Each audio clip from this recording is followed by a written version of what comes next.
Hi, or as they say in New Zealand, kia ora.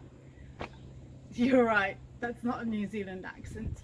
I originally come from Leeds in Yorkshire, in the north of England, and now I live here on the beautiful Kapiti coast in New Zealand. And what do you think of when you hear the word Parkinson's? What is it that you think of? Now, chances are you're going to think of something like this. Oh yeah, here's my friend. I call him the shuffling man. He doesn't look very happy, but you Google Parkinson's and chances are this is the chap that you're going to see. He's clearly not having a good time. He hasn't got very good dress sense. I don't know why, but I always think that cardigan is kind of brown. Maybe it isn't, but hey, no matter which way you look at it, it's not a positive image. And no matter what you tend to think of, people come up with the same stuff. It's Michael J. Fox, it's Muhammad Ali, it's Billy Connolly, it's shaking, it's tremors, it's all pretty grim. You don't tend to think of this because oh yeah, I'm afraid to say that this lady right here, that's me. I was diagnosed with early onset Parkinson's about 5 years ago. It wasn't the best day of my life. I know that I don't fit the stereotype of a person with Parkinson's. That's great by me. But because I don't fit the stereotype, I did have a few problems getting diagnosed. Now the first issue was, I had no idea really what was wrong with me. I'd been chasing my son through the local reserve, I'd fallen over and I'd hurt my left leg. Left leg, wasn't very happy. When I felt tired, I noticed that my toes were starting to drag. That felt rather strange. And then I slowly developed this awful limp. So I went off to my doctor and I said, I don't quite know what's wrong. And he said to me, can you walk up and down? Oh yeah, I appear to be able to walk up and down. And he said, you're not limping now. Well, of course we all know now that that's a typical Parkinsonian symptom. When you think about something, you can sometimes do it, but when you do it automatically, then you can't. However, he sent me away and told me there was nothing wrong. I went back a month later because my arm was playing up. I've been learning to play the piano and my left arm wasn't working. And well, people said, don't worry about it, it's your non-dominant side. But I did worry about it because this limp was still there and I couldn't use my left arm properly, and when I typed, it was weird because when I thought about it, I could type, but if I didn't, it just wasn't kind of working. So off I went back to the doctor, and the doctor said to me, can you walk up and down? Oh yeah, I can still walk up and down. And what can I tell you? He picked up my shoes and he said, I can see they are not lying. Why would I lie? Because you've worn them down on one side. I'm going to send you to neurology. But it's all in your mind. I kid you not. Those words passed his lips. So off I went to neurology, and that was the first time I realised that there was something wrong with me. I did all those tests. Watch my finger, watch my finger. They tried to push me over. They asked me if I could walk up and down. I can still walk up and down. And they did all this stuff. And on this hand, well, this hand wasn't really playing ball. And then he went and got the big doctor, you know, the one that doesn't wear the jeans, and he stood in the corner with the other doctor doing this.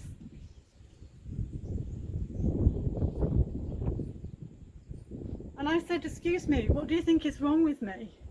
And he said, Mrs. Fitton, what do you think is wrong with you? I was like, well, I'm not entirely sure because I don't have a medical degree. That's kind of why I came here. And of course, if I'd been a foolish person, I'd have looked up symptoms on the internet, but I'm not stupid, so I would never have done that. Still, they said, we're going to send you for an urgent MRI. Sweet. 2 months later, I went off to have my MRI. They told me I'd have to lie still and nobody could talk to me for half an hour. They said that a lot of people found this quite scary. I was like, I've got 4 children, I could do that all day. Quite enjoyed my MRI. Got the results.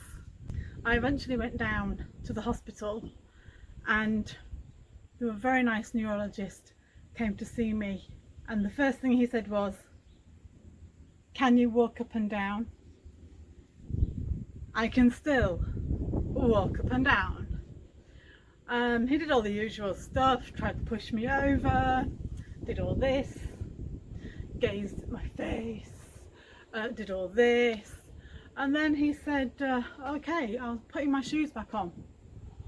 He said, your MRI came back clear. Great. He said, so we believe you've got Parkinson's. Well, he actually said Parkinson's disease. And I went, what? Isn't that like really bad? And it's at this point I need to stop and talk about tissues. It's relevant, bear with me. You see, when you're a kid you go to the doctor with your mum and there's always a box of tissues on the desk and you say to your mum, why is there a box of tissues? And she said, that's for the people who get really bad news.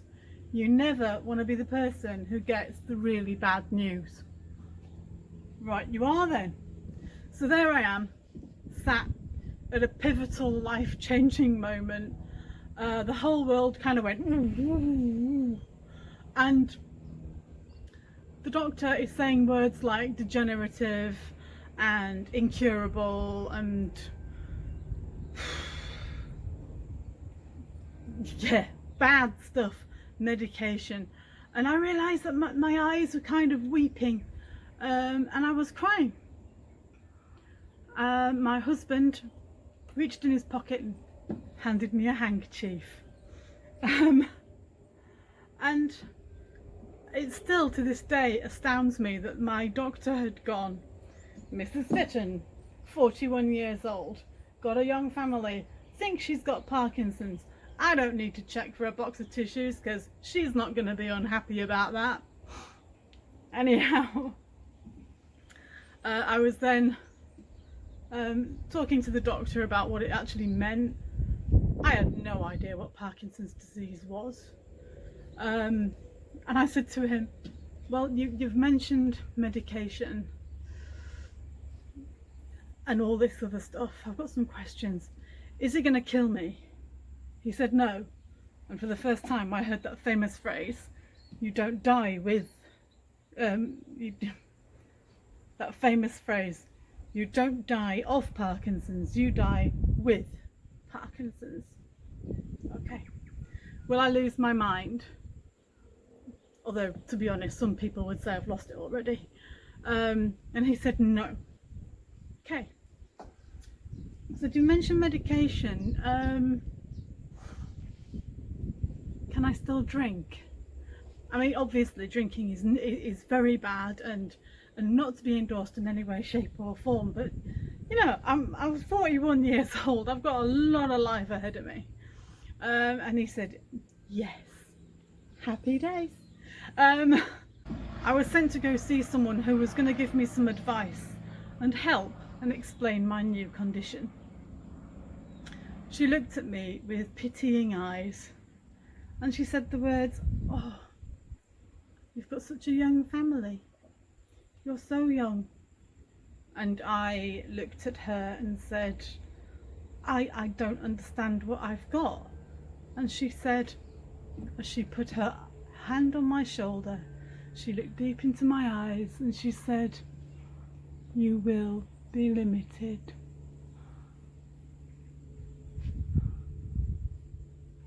I had just been diagnosed with something about 10 minutes prior. That wasn't really what I wanted to be hearing. However, I went home and I cried and I cried and I cried because didn't know what else to do really. And I might have mentioned that I'm from Yorkshire, where I made a stern stuff. I decided on about day 5 that I couldn't go on like this, so I got out of bed and I went to the Parkinson's New Zealand office that was near where I lived. I walked in and I went, and they said, "We'll get Vanessa to call you." And this amazing lady called me. She is absolutely, she's a Parkinson's nurse for Parkinson's New Zealand. I cannot tell you how important it was to receive that phone call. She spent a really, really long time on the phone as I wailed and cried. And then a couple of days later, she came round and she spent an inordinate amount of time just sitting with me and explaining to me what was wrong. It turns out, you see, that there's a thing in the centre of my brain and it's called the substantia nigra, and it doesn't produce enough dopamine. Not the fun kind of dopamine that makes you smile, but the kind of boring type that automates and regulates your automatic movements. And because this doesn't produce enough stuff for me, that's why my left body wasn't working very well. I also learned that Parkinson's affects people in lots of different ways. So it affects the left side of my body. I've got a friend, it affects her feet. I know other people who have that Parkinson's mask thing that we all hear about. I do have it a little bit on my left side. I discovered that it can affect cognitive thoughts. So some people are a little bit, their thoughts are a little slower. Maybe their reactions are a little slower. That doesn't mean that they actually can't do a task or that they can't have an intelligent conversation. It just means you have to give them a little bit more time. I also learned, crucially, that exercise was really, really important if I wanted to try and keep mobile and keep active. I was also told, most importantly, to live my life. To live my life to the full. There's a lot of talk around making the most of each day. And we're not saying don't plan for the future, because let's be honest, we all hope there's lots and lots of future. But seize the moment, and if life gives you an opportunity, get out there and do it. In addition, don't spend all your time worrying about what may or may not happen, because I might get really bad and I might not. I might end up in a wheelchair and I might not. I might get hit by a bus tomorrow. I really hope I don't. Anyhow, armed with my newfound information, I went off to tell my friends. I decided to be honest and explain what was wrong with me. When you tell someone you have Parkinson's, one of two things happens. The first is usually this: oh, isn't that awful? Oh. And I must confess, I have been guilty of doing this myself in the past. I have said, oh, that's terrible. Oh, I have learned that the correct response is, oh, that's awful. I'm afraid I don't know anything about that. Could you please explain it to me? I told my friend, turns out I've got Parkinson's. My dad died of Parkinson's.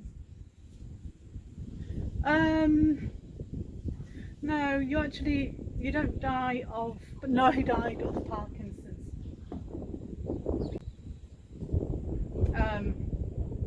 The other one is usually this. I'm sorry chaps, it's usually you guys.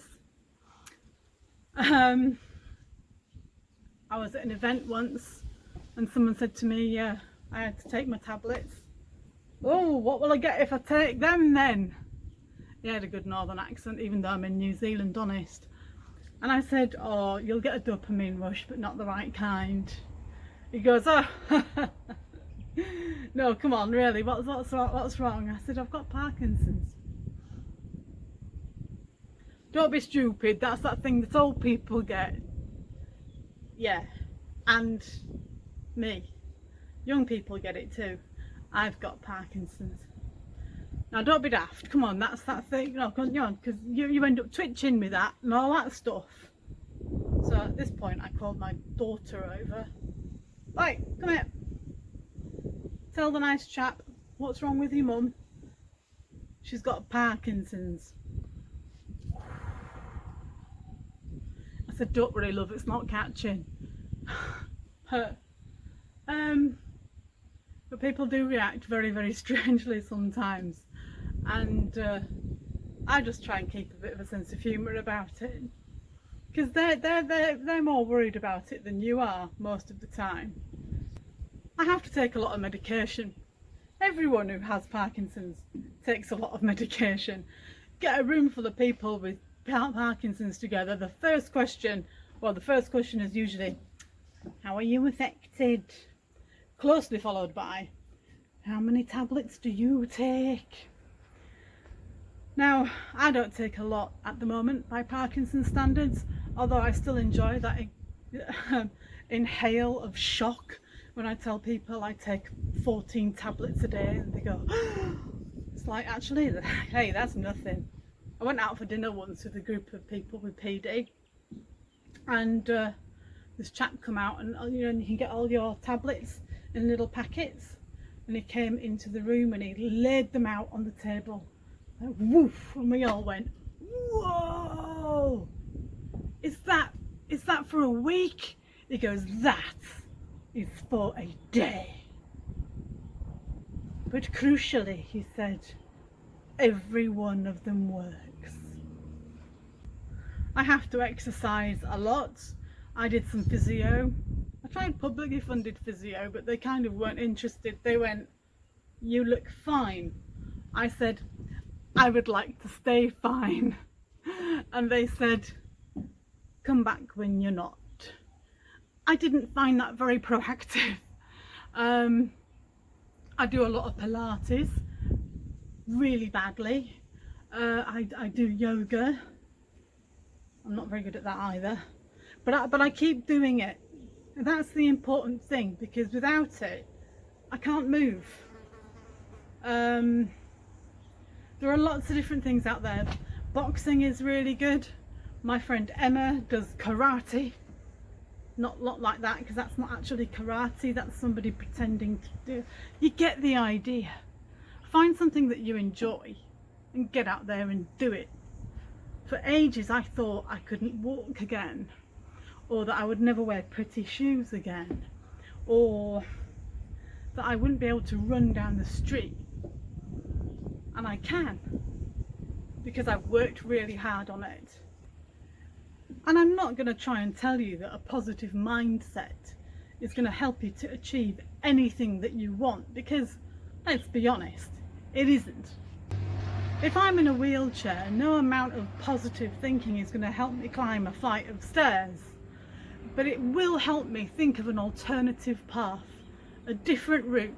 It will help me to see the good in what's around me here, instead of dwelling on the fact that I can't get upstairs. Because if I got up there, it might be rubbish anyway. so let's have a party down here. I have learned to stop apologising for the fact that I look okay. Lots of people will come up to me and, but you look really good, you look fine. And I go, I know, isn't it great? This chap said to me, why don't I look like you? And I said, when did you last go to the gym? He said, I don't like going to the gym. I was like, hey, neither do I. I would rather stay at home and drink wine and eat crisps. But I don't. And that's why I can move. And you know what? This thing, I'm going to have it a really long time. So I don't know where I'm going to be in 20 or 30 years. I try not to think about where I'm going to be in 20 or 30 years. Hopefully, I'm still doing this, and I'm still doing this, and hopefully, I'm still in full control of all my faculties. I would like to dedicate this talk to my children, because they've been pretty awesome, and the reason they've been pretty awesome is because they don't care. People sometimes say, oh, but what about your kids?